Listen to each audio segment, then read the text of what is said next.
Friends, आज हम बात करने जा रहे हैं तमिलनाडु के महाबलीपुरम शहर में मौजूद एक अजीब से स्ट्रक्चर के बारे में। ये स्ट्रक्चर एक अत्यधिक रहस्यमयी है जो कि एक बड़े से बोल्डर पे बनाया गया है और ये जगह का नाम है ओलकनेस्वरा मंदिर। चलिए ऊपर चढ़ के इस स्ट्रक्चर को एग्जामिन करते हैं। आर्कियोलॉजिकल डिपार्टमेंट के अनुसार इस स्ट्रक्चर का निर्माण करीब 1300 साल पहले किया गया था या फिर ये स्ट्रक्चर उससे भी पुराना है। इस बड़े से स्ट्रक्चर को इतने स्लिपरी पत्थर पे क्यों बनाया गया है, शायद ये बात इस मंदिर में मौजूद भगवान की मूर्ति को देख के समझ में आएगी। यहाँ एक लोहे का दरवाज़ा बनाया गया है जो कि अभी बंद है, यानी अंदर प्रवेश आप नहीं कर सकते। चलिए भगवान की मूर्ति देखते हैं। परंतु जैसे ही आप अंदर झांकते हो आपको मंदिर के बीच में भगवान की मूर्ति तो दिखाई नहीं देती, लेकिन उसकी जगह ये बड़ा सा पत्थर से बना हुआ एक पिलर दिखाई देगा। इस स्ट्रक्चर का नाम है ओलकनेस्वरा मंदिर, पर इस मंदिर में किसी भी भगवान की मूर्ति दिखाई नहीं दे रही है। ये काफ़ी अजीब सी बात है। परंतु उससे भी अजीब बात यह है कि पिलर के दाहिनी बाजू में यहाँ सीढ़ियाँ बनाई गई है और आप देख पा रहे हो कि ये पत्थर से बनी सीढ़ियाँ ऊपर की ओर जा रही है और जहाँ ये सीढ़ियाँ ख़त्म हो रही है वहाँ ये स्क्वायर शेप में ओपनिंग बनी हुई है जहाँ से सनलाइट आ रहा है। फ्रेंड्स, ये सब देख के ये तो पक्का है कि ये कोई मंदिर नहीं है, यहाँ कोई भगवान की मूर्ति नहीं है और सीढ़ियाँ बनाई गई है जो कि ऊपर की ओर जा रही है। चलिए देखते हैं इस पिलर के राइट साइड में क्या है। यहाँ एक लकड़ी का दरवाज़ा बना हुआ है जो कि बंद है। इसका मतलब है कि दरवाजे के पार कोई रूम मौजूद है, लेकिन इस बंद रूम में क्या है कुछ पता नहीं। क्यों इस मंदिर को लोहे के दरवाजे से बंद किया गया है? क्यों इस मंदिर के गर्भगृह में कोई भगवान की मूर्ति उपलब्ध नहीं है, ना ही कोई नक्काशियाँ बनाई गई है? अगर आप दूर से इस मंदिर को देखोगे तो आपको ये महसूस होगा कि इस स्ट्रक्चर का डिज़ाइन बहुत अनोखा है। जनरली किसी भी हिंदू मंदिर का आप स्ट्रक्चर देखोगे तो वो स्क्वायर शेप में नहीं रहता और मंदिर के ऊपर एक शिखर तो बनाते ही है। ओवरऑल हर मंदिर का स्ट्रक्चर एक एरोडायनामिक तरीके से बनाया जाता है, पर इस मंदिर में कोई शिखर नहीं है और इसका ऊपरी भाग पूरी तरीके से स्क्वायर शेप में समतल बनाया गया है और ये इसलिए ऐसा बनाया गया है ताकि लोग सीढ़ियों से चढ़ के इसके ऊपर खड़े रह सके। तो हम ये बोल सकते हैं कि ये सब सेटअप डेलिबरेटली ऐसा बनाया गया है। लेकिन प्राचीन काल में लोग इस स्ट्रक्चर के ऊपर चढ़ के क्या करते होंगे, ये समझ के परे है। इस स्ट्रक्चर का नाम उससे भी अजीब है। इस मंदिर का नाम है ओलकनेस्वरा मंदिर और ऐसा नाम कभी आपने किसी मंदिर का सुना नहीं होगा। ओलकनेस्वरा तमिल भाषा में एक शब्द है जिसका अर्थ होता है एक ऐसे भगवान जिनकी आँख चमकती रहती है। जी हाँ, आप समझ ही गए होंगे कि हम भगवान शिव जी की बात कर रहे हैं, जिनकी तीसरी आँख हमेशा ज्वाला से चमकती रहती है। परंतु हमने देखा इस मंदिर में भगवान शिव जी की 3 आँख वाली कोई मूर्ति नहीं है, ना ही इस मंदिर में कोई शिखर है। फिर भी इस स्ट्रक्चर का नाम ओलकनेस्वरा मंदिर मतलब 3 फ्लेमिंग आइज के नाम से रखा गया है। फ्रेंड्स, मंदिर के आंतरिक भाग से तो कुछ पता नहीं चला, लेकिन शायद मंदिर की दीवारों पे बनी हुई नक्काशियाँ देख के हमें कुछ जानकारी मिल जाए। सबसे अजीब नक्काशियाँ ये 2 है जो मेन एंट्रेंस के दोनों साइड्स में बने हुए द्वारपालक की है। ये काफ़ी यूनिक है क्योंकि ये दोनों द्वारपाल की नक्काशियाँ एक दूसरे को फेस करते हुए बनाई गई है। द्वारपालकों की नक्काशियाँ हर एक मंदिर में बनाई जाती है, जो आपने कई वीडियोस में देखा होगा। जब आप किसी भी मंदिर में प्रवेश करते हैं तो हमेशा ये द्वारपालक आपको देखते हुए डायरेक्शन में दिखाई देते हैं, पर यहाँ ये दोनों द्वारपालक एक दूसरे को देख रहे हैं और इंटरेस्टिंगली ये अपने हाथों को फोल्ड करके अंदर कुछ दिखाने की कोशिश कर रहे हैं। जैसा लग रहा है कि इस चेंबर के अंदर कुछ अजीब सी चीज़ हो रही है और ये दोनों द्वारपालक उसे देखने की कोशिश कर रहे हैं। और इस स्ट्रक्चर के दीवारों पे इससे भी स्ट्रेंज नक्काशियाँ बनाई गई है। इस नक्काशी के नीचे ये 2 बौने इंसानों की नक्काशियाँ बनाई गई है। कौन है ये और क्या करते हुए इन्हें दिखाया गया है? ये दोनों बौने इंसान अपने हाथ में कुछ पकड़े हुए हैं। फ्रेंड्स, ये अपने हाथों में एक बड़ा सा शंख पकड़े हुए हैं और जिस मुद्रा में ये है ऐसे लग रहा है कि ये अब शंख बजाने के लिए आतुर है। लेकिन ये शंख बजा के किसका स्वागत करने को तैयार है? इनके चेहरे के एक्सप्रेशन काफ़ी सुंदर है और ऐसे प्रतीत होता है कि ये यहाँ से किसी दूर की चीज़ को देख रहे हैं। पर ये दोनों बौने इंसान क्या देख रहे हैं? कौन आ रहा है जिसका ये शंख बजा के आने का स्वागत करने के लिए तैयार बैठे हैं? कोई देवता, कोई चीज़ या कोई एलियंस?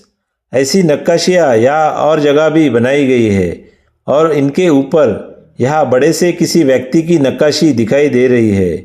ये व्यक्ति अपने हाथों से कोई सिग्नल दे रहा है। इनके चेहरे का भाव से ये लग रहा है कि ये व्यक्ति काफ़ी सख्त स्वभाव का है। इसके नीचे ये दोनों बौने इंसान अपने हाथों में शंख लेके इसे बजाने के लिए ये व्यक्ति के आदेश का इंतज़ार कर रहे हैं। लेकिन ये सब किस चीज़ का इंतज़ार कर रहे हैं? फ्रेंड्स, ऐसी नक्काशियाँ आप दीवारों के दूसरी जगह भी देख पाओगे। एग्जैक्टली इस नक्काशियों द्वारा हमें हमारे पूर्वज क्या बताने की कोशिश कर रहे हैं, ये थोड़ा समझना मुश्किल है। लेकिन इन्हीं नक्काशियों में ये राज छुपा है कि ये स्ट्रक्चर कोई मंदिर है या कुछ और। ये काफ़ी इंटरेस्टिंग नक्काशी आपको यहाँ देखने को मिलेगी। भारत के हज़ारों मंदिरों में भगवान शिव जी की विभिन्न अवतार की नक्काशियाँ बनाई गई है।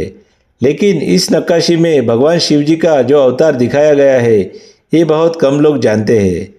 तो सवाल यह है कि भगवान शिव का इसी अवतार को यहाँ क्यों दर्शाया गया है?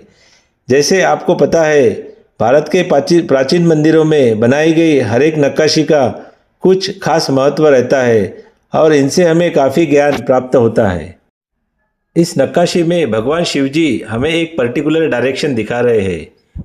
ये नक्काशी हमें दक्षिण दिशा की ओर इशारा कर रही है। इसलिए इस भगवान शिव के अवतार का नाम है दक्षिणामूर्ति अवतार, जो कि हमेशा दक्षिण दिशा की ओर बनाई जाती है।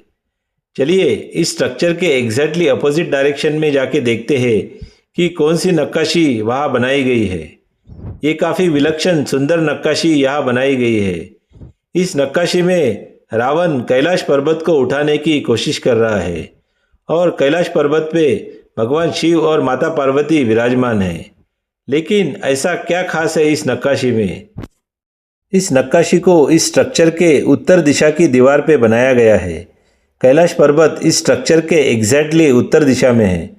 अगर आप भारत के नक्शे पे इस महाबलीपुरम की लोकेशन देखोगे तो ऊपर की स्ट्रेट लाइन में कैलाश पर्वत है। हम यहाँ विज्ञान और अध्यात्म का एक अनोखा संगम देख रहे हैं।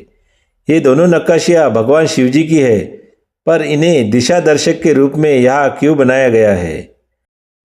फ्रेंड्स, एक बार फिर से इस स्ट्रक्चर की बनावट और लोकेशन को एक आर्किटेक्ट की नज़र से समझते हैं। ये स्ट्रक्चर एक बड़े से पत्थर पे बनाया गया है, जो कि लगभग 30 फीट ऊंचाई पे स्थित है। इस पत्थर का आकार भी एक अंडे के बराबर है और ये पत्थर हर दिशा से काफ़ी स्लिपरी भी है। तो ऐसे पत्थर पे कोई स्ट्रक्चर क्यों बनाएगा? नीचे की ओर से देखते हैं कि स्ट्रक्चर को कैसे बनाया गया है। तो आप देखोगे कि पहले स्क्वायर शेप में पत्थरों से एक प्लेटफॉर्म बनाया गया है, जो कि पूरी तरीके से फ्लैट है और इसके ऊपर ये स्ट्रक्चर बनाया गया है। लेकिन इतनी मेहनत करके इस स्ट्रक्चर को क्यों बनाया गया होगा? इस परिसर में काफ़ी सारी ऐसी समतल ज़मीन मौजूद है जिस पे ये स्ट्रक्चर का निर्माण आसानी से बना सकते थे। लेकिन इसे यहाँ बनाया गया है, इसके पीछे रीज़न है इस जगह की लोकेशन और इस जगह की हाइट। किसी कारणवश ही इस स्ट्रक्चर को बनाने के लिए इस लोकेशन और हाइट की ज़रूरत होगी। अगर आप इसके बगल के परिसर में नज़र डालोगे तो आपको ये पता चलेगा कि इस परिसर में ये एकमेव प्राचीन स्ट्रक्चर है जो इतने हाइट पे बनाया गया है। तो क्या सीक्रेट छुपा है इस स्ट्रक्चर के पीछे? शायद इस स्ट्रक्चर के कुछ पुराने फ़ोटोज़ देखने के बाद हमें ये पता चले। ये जो आप ओलकनेश्वरा मंदिर का फ़ोटो देख रहे हैं, ये 50 साल पुराना है। लेकिन इस फ़ोटो में भी ये स्ट्रक्चर वैसे ही दिखाई दे रहा है जैसे अब दिखता है। कुछ और साल पीछे जाते हैं और ये 130 साल पुराना फ़ोटो देखते हैं। ये काफ़ी अजीब है। ये फ़ोटो एक ब्रिटिश ऑफिसर ने 1890 में लिया था।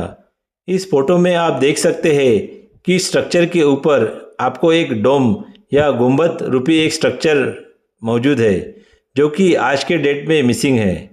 और इंटरेस्टिंगली इस गुंबद के ऊपर एक एरो बनाया गया है जो कि डायरेक्शन दिखाता है। तो फ्रेंड्स, आप ये जो स्ट्रक्चर देख रहे हैं जिसका नाम उलकनेश्वरा मंदिर है, ये भारतवर्ष का पहला प्राचीन लाइट हाउस है ना अमेजिंग। अभी हमें ये समझ में आ रहा है कि स्ट्रक्चर को इतने हाइट पे इस जगह पे क्यों बनाया गया था, वो भी समंदर के किनारे। यहाँ से खड़े होके आप क्लियरली थोड़ी दूर पे महाबलीपुरम बीच देख सकते हैं। ये प्राचीन काल में एक परफेक्ट स्पॉट था जिसके ऊपर से पूरी समंदर पे नज़र रखी जा सकती थी और शिप्स को गाइड भी किया जा सकता था। अगर आप महाबलीपुरम शहर का प्राचीन इतिहास पढ़ोगे तो आपको पता चलेगा कि ये शहर एक प्राचीन बंदरगाह या सी पोर्ट हुआ करता था। ये 135 साल पुराना फोटोग्राफ फिर से देखने पे ये पता चलता है कि चीज़ें कितनी बदल गई है। अभी इस स्ट्रक्चर के ऊपर बना हुआ गुंबद गायब हो गया है, लेकिन नीचे मौजूद महिषासुर मर्दिनी केव में मंदिर के पुजारी इस फोटो के लिए पोज देते हुए नजर आएंगे।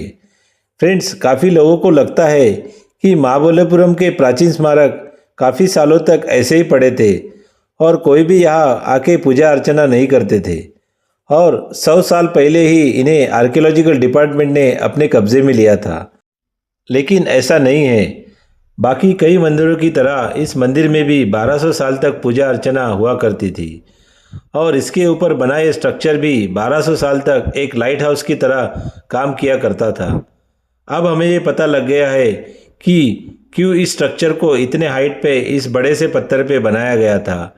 अब हमें ये पता लग गया है कि क्यों इस स्ट्रक्चर पे ऐसी नक्काशियाँ बनाई गई है जो कि दक्षिण और उत्तर दिशा को दर्शाती है। अब हमें ये पता चलता है कि क्यों इस स्ट्रक्चर के अंदर कोई भी भगवान की मूर्ति मौजूद नहीं है और इसके अंदर ये सीढ़ियाँ बनाई गई है और बड़ा से स्क्वायर शेप में एक होल बनाया गया है। और फ्रेंड्स, ये भी अब पता चल गया है कि ये बौने इंसान हाथ में शंख लेके किसका स्वागत करने के लिए तैयार है। जब भी कोई जहाज समंदर के किनारे आता है तब ये शंख बजा के उसका स्वागत करते होंगे। कितनी सुंदर तरीके से ये सब एक नक्काशी में यहाँ दर्शाया गया है। इस स्ट्रक्चर के ऊपर हमेशा आग जलती रहती होगी जो कि दूर से ही आने वाले जहाज़ों को दिखाई देती होगी। यही रीज़न होगा कि ये सीढ़ियाँ यहाँ बनाई गई होगी ताकि कोई ऊपर चढ़ के ये मेक श्योर करे कि आग हमेशा जलती रहे। जब यूरोपियन प्राचीन काल में व्यापार करने इस महाबलीपुरम बंदरगाह पे आते होंगे तो ये प्राचीन लाइट हाउस देख के चौंक जाते होंगे। लेकिन फ्रेंड्स, कहानी अभी ख़त्म नहीं हुई और भी राज इस स्ट्रक्चर में छुपे हुए हैं, तो वीडियो को अंत तक ज़रूर देखें। ब्रिटिश लोग लास्ट यूरोपियन थे जो भारत आए थे और जब उनके अंडर ये शहर आया तब उन्होंने ये स्ट्रक्चर को मॉडिफाई किया और इसके ऊपर एक गुंबद बना के इसके ऊपर एक दिशा दिखाने वाला एरो भी लगाया गया। ब्रिटिश ऑफिसर ने ये ऑफिशियली रिकॉर्ड में लिखा है कि तब तक इस स्ट्रक्चर को वो एक लाइट हाउस की तरह यूज़ करते थे जब तक इसी के बगल में एक और नए लाइट हाउस का निर्माण किया गया था। फ्रेंड्स, ये जो लाइट हाउस आप देख रहे हैं ये ब्रिटिश काल में साल 1900 में बनाया गया था और इंटरेस्टिंगली प्राचीन और नए लाइट हाउस के बीच का अंतर कुछ ही फीट्स का है। इसलिए ब्रिटिश ऑफिसर ये देख के चौंक गए थे कि हमारे प्राचीन इंजीनियर्स ने पहले से ही एक परफेक्ट लोकेशन ढूंढ ली थी ये प्राचीन लाइट हाउस बनाने के लिए। अब कुछ लोग ये भी बोल सकते हैं कि ये प्राचीन स्ट्रक्चर कोई लाइट हाउस नहीं था और एक ये मंदिर हुआ करता था, लेकिन ब्रिटिश लोगों ने इसे लाइट हाउस में कन्वर्ट किया। परंतु ये सही नहीं है क्योंकि इसका जवाब हमें ये अत्यंत प्राचीन भारत के नक्शे में मिलेगा। ये नक्शा ब्रिटिश काल से भी पुराना है, साल 1602 के आसपास का है। जब ब्रिटिश भारत में नहीं आए थे तब डच और पोर्तुगीज़ लोग यहाँ आके व्यापार करते थे और इस नक्शे पे आप ये वर्ड देख सकते हैं, दास लंपादास मतलब लाइट्स, और ये एकदम महाबलीपुरम के बगल में लिखा गया है।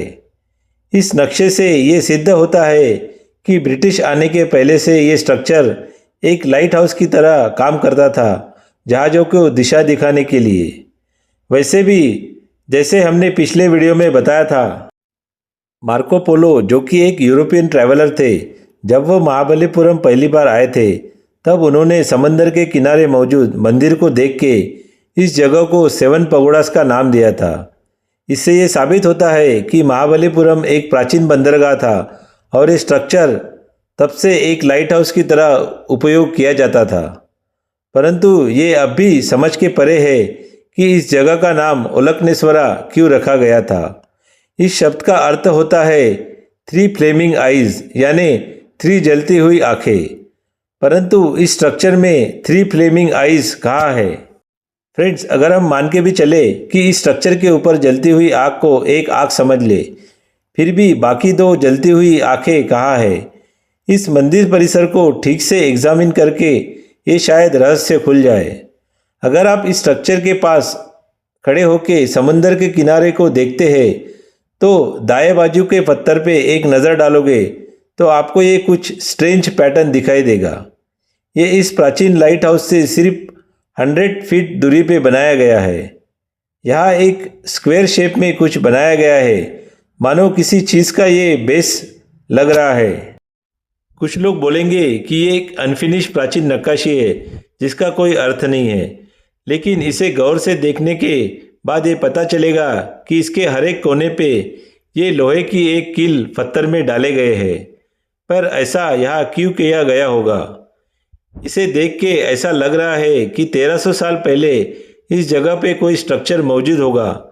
क्या इस जगह पे एक छोटा स्ट्रक्चर हुआ करता था और जिसके ऊपर भी आग जलाई जाती थी, और ये एक छोटा स्ट्रक्चर बैकअप लाइट हाउस की तरह उपयोग में लाया जाता था? तो क्या हम मान के चले कि हमें 3 जलती हुई आंखों में दूसरी आंख कहाँ होती थी ये पता चल गया है, तो क्या इसी तरह हमें तीसरी जलती हुई आग का भी पता लग सकता है? चलिए इस स्ट्रक्चर के दूसरी तरफ जाके उस जगह को एग्जामिन करते हैं। और फ्रेंड्स, आप चौंक जाओगे कि आपको इस स्ट्रक्चर के दूसरी तरफ भी इसी प्रकार का एक स्क्वायर शेप का डिज़ाइन देखने को मिलेगा, जिसकी बनावट वैसे ही है। हर एक कॉर्नर में लोहे के कीलों को पत्थर में ठोका गया है और ऐसे लगता है यहाँ भी कोई स्ट्रक्चर खड़ा किया गया था जिसके ऊपर भी आग जलती हुई रखी जाती थी। और इस तरह हमें तीसरी जलती हुई आग का भी पता चल गया और इसलिए इस जगह का नाम उल्कनेश्वरा मंदिर रखा गया था। इस दोनों जगह 2 जलती हुई आंखें और बीच में ये बड़ी सी तीसरी जलती हुई आंख। इस प्रकार से भगवान शिव जी की ये तीनों जलती हुई आंखें समंदर में जहाज़ों को दिशा दिखाने का काम करते थे। फ्रेंड्स, ये सब देख के हमें हमारे प्राचीन काल के इंजीनियर्स पे गर्व होना चाहिए, जो साइंस और अध्यात्म का मिला के एक अप्रतिम कारीगरी करते थे। है ना अमेजिंग? तो फ्रेंड्स, चलिए इस वीडियो को अब यही समाप्त करते हैं। अगर आपको ये वीडियो अच्छा लगा तो वीडियो को लाइक कीजिए और फ्रेंड्स और फैमिली के साथ शेयर कीजिए और चैनल को सब्सक्राइब करना मत भूलिए। तो जल्दी मिलते हैं एक नए वीडियो के साथ। तब तक टाटा बाय बाय।